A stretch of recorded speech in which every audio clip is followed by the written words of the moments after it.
안녕하세요 여러분, 아름입니다. 오늘 드디어 중국 드라마 추천 콘텐츠를 가져왔는데요. 처음 해보는 콘텐츠라 너무 고민이 많았어요. 사실 그동안 중국 드라마 혹은 영화를 추천해달라는 댓글이랑 DM이 정말 많이 있었거든요. 고민 끝에 이번 영상은 중국어 공부를 처음 시작하시는 분들, 중국어 공부를 위해서 중드를 시작하려고 하시는 분들을 대상으로 꼭 추천드리고 싶은 드라마 3가지를 뽑아봤습니다. 아무래도 한국 OTT에서 제공하는 중드 제목이 그 한자 음을 그대로 번역해서 제공을 하다 보니까 도대체 제목을 보고 내용을 추측도 할 수 없고 또 딱히 그렇게 흥미를 느끼지 못하는 경우가 많아서 중드를 시작하기 어려워 하시더라고요. 그래서 오늘 여러분들께 소개해드릴 드라마는 제가 중국 유학을 하면서 봤던 드라마들 중에서 중국어 공부에 정말 도움이 됐던 드라마들, 그리고 또 보고 싶은 그런 드라마들로만 구성을 했고요. 아무래도 저의 개인적인 취향을 담은 드라마들이기 때문에 재미없을 수도 있어요. 하지만 중국어 공부를 처음 시작하신다면 그래도 한 번쯤은 꼭 봐야 할 그런 드라마이니까요.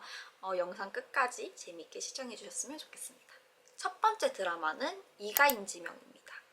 이가인지명은 아마 많은 분들이 아실 거예요. 왜냐하면 최근 한국에서 방영 중인 조립식 가족, 이 드라마의 원작이거든요. 저는 조립식 가족이란 드라마가 방영되기 전에 이가인지명을 봤는데 너무 재밌는 거예요. 너무 재밌어서 밤새면서 보고 이틀 만에 정주행을 했습니다. 그리고 중국 오기 전까지 한 두세 번 돌려봤던 것 같아요.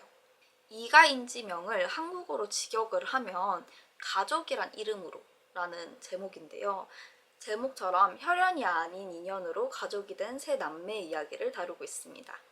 보통 중국 드라마는 판타지물, 완전 오글오글거리는 하이틴, 로맨스, 아니면 사극물인데 이 드라마는 그런 류의 드라마가 아니더라고요. 그래서 조금 더 신선하게 느껴졌던 것 같아요.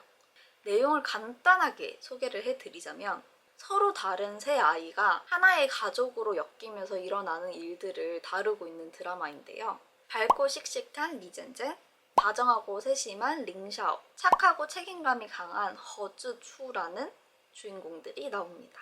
링샤오의 엄마와 허즈추의 엄마가 각자의 사연으로 인해서 아이를 돌보지 못하게 되는데요. 리젠젠의 아빠와 링샤오의 아빠가 이 세 아이를 기르게 됩니다. 그리고 이 세 남매는 정말 자라면서 친형제처럼 자라게 되거든요. 저는 이 드라마를 보면서 진짜 가족이란 무엇일까를 조금 생각해보게 됐던 것 같아요. 그리고 특히 이 드라마의 초반에는 아역들이 한 2화, 3화 정도 나오거든요. 거기서 저는 너무 재밌더라고요. 아역들이 연기를 너무 잘해. 그래서 저는 솔직히 이 아역들 때문에 이 드라마를 다 봤다고 할 수 있을 정도로 이 1, 2화가 정말 재밌었고요. 뒤로 갈수록 솔직히 조금 뻔한 그런 러브 스토리들이 나오긴 하는데 그것조차도 이거 진짜 될까? 라는 생각으로 흥미진진하게 드라마를 끝까지 봤던 것 같습니다. 제 주변에 이 드라마를 보고 재미없다고 하시는 분들이 없었고요. 두세 번 정도 반복해서 봤다라고 하시는 분들이 반이 넘는 것 같아요. 나는 중국 드라마 스토리 전개가 너무 뻔해서 싫어. 혹은 판타지물은 별론데 중국 드라마가 보고 싶어요 하시는 분들한테 추천드리는 드라마입니다. 두 번째 드라마는 겨우서른입니다. 겨우서른 드라마는 섀도잉 드라마로도 너무 유명해서 중국어 공부를 하시는 분들 중에서 안 본 사람이 없다고 할 정도로 정말 꼭 봐야 하는 중국 드라마인데요. 겨우서른도 앞서 설명드렸던 이가인지명처럼 보통 중드와 다르게 30대 여성들이 겪는 사랑과 이별, 그리고 인생의 고민을 담은 드라마인데요. 막 30이 된 여성들이 사회에서 어떤 역할을 가지고 있고 어떤 문제들이 있는지 그런 걸 되게 현실적으로 담고 있는 드라마여서 한국인 분들이 되게 좋아하시더라고요. 이 드라마에서의 주인공은 살림과 가족을 잘 챙기는 구자, 명품 브랜드의 판매왕인 왕만리, 백화점 마케팅팀의 활기찬 직원, 쭝샤오친이 나옵니다. 동갑인 3명은 사회에서 만나서 서로 친해지고 인생의 감정을 나누게 되는데요.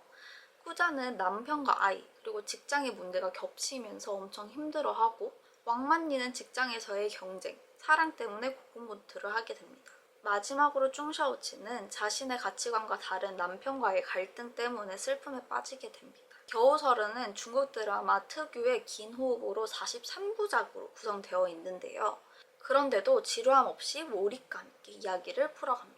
이 드라마는 주인공들의 발음이 너무 깔끔하고 차분해서 나도 저렇게 말하고 싶다라는 생각이 드는 드라마였어요. 전 특히 주인공 구자의 발음이 너무 좋더라고요. 저도 이 드라마를 볼 당시에는 중국 유학을 시작한 지 얼마 되지 않아서 중국어 발음에 대한 되게 고민이 많았었는데 구자 대사를 정말 달달달 외울 정도로 계속 보고 따라했던 것 같아요. 중국어 발음을 좀 차분하고 이쁘게 하고 싶다 하시는 분들한테는 이 드라마 정말 추천드립니다. 마지막 드라마는 오 나의 황제폐하입니다. 딱 제목부터가 오글오글거리는 판타지 로맨스물인 거 아시겠죠? 사실 이 드라마는 제가 중국 유학을 시작하고 처음 봤던 중국 드라마예요. 그래서 조금 애정이 깊은 작품이기도 한데 정말 아쉽게도 이 드라마는 현재 한국 OTT에서는 제공하고 있지 않은 것 같더라고요. 그런데도 정말 재밌게 봤던 드라마이고 이 드라마 덕분에 제가 다른 드라마를 조금 더 찾아보면서 봤던 계기가 되었던 그런 드라마여서 여러분들께 꼭 소개를 시켜드리고 싶었어요.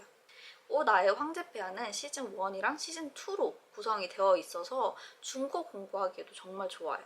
오 나의 황제폐하는 현대에 살고 있던 여주인공 낙비비가 판타지 세계 속 황실에 들어가면서 일어나는 일들을 담고 있는데요.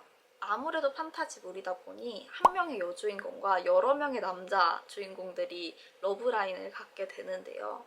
이 드라마를 보면서 되게 연애 프로그램 보는 것 같이 흥미진진하게 봤던 것 같아요. 이 드라마는 가볍게 볼 수 있는 그런 판타지 로맨스물이라 아마 조금 오글거리거나 발연기 이런 거 못 참으시는 분들은 보시면 안 될 것 같아요. 이 드라마를 저도 너무 다시 보고 싶어서 작년부터 OTT에 찾아봤는데 안 나오더라고요. 계약 기간이 끝났나 봐요. 중국어를 잘하면 뭐 위티비나 텐센트 TV 이런 데서 찾아보면 되겠지만 중국어 공부를 처음 하시는 분들한테는 이게 조금 어렵잖아요. 그래서 제가 비슷한 드라마를 찾아봤습니다. 비슷한 드라마를 찾아보니까 전문 중적 진천천 요 드라마가 오 나의 황제폐하랑 되게 비슷한 류의 드라마라고 해요. 그래서 만약 오 나의 황제폐하가 보고 싶으신 분들 근데 저는 중국어 실력이 아직 부족해서 중국 플랫폼에서는 못 찾아봐요 하시는 분들은 전문 중적 진천천 요 드라마를 한번 보시는 것도 추천드립니다. 네, 여러분 이렇게 세 가지 드라마를 오늘 추천드렸는데요. 아마 중국어 공부를 좀 하신 분들 혹은 중국 드라마를 되게 많이 보신 분들이라면 이 세 가지 드라마 정도는 아마 다 보시지 않았을까. 그러니까 그만큼 필수적인 드라마라는 거죠. 이 드라마로 중국어 공부 열심히 하셔서 다른 재밌는 중드들도 보셨으면 좋겠습니다. 중국어 드라마를 한국어 자막 없이 볼 수 있는 그날까지 여러분 화이팅 하시고요. 다음에는 더 유익하고 재밌는 영상으로 돌아오겠습니다. 오늘은 여기까지. 감사합니다.